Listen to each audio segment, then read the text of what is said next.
Huy, mga bay. Yes! Grabe, ang dami. Mga bago pa yan. Ayan, tingnan nyo. Mga bago pa mga bay. Kasi wala man to kahapon.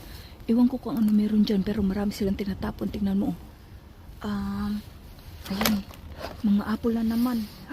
Tiba-tiba na naman tayo. Marami na naman ako. Pakain sa ating mga manok. Ala, katakang cheese. Oh.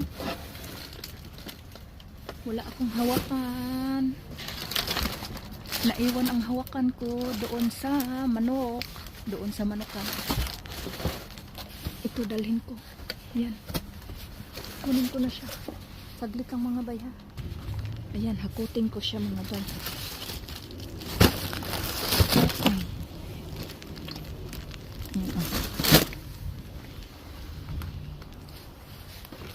Sayang din ito. Pag hindi mo mahakot, ayan matitigas pa siya.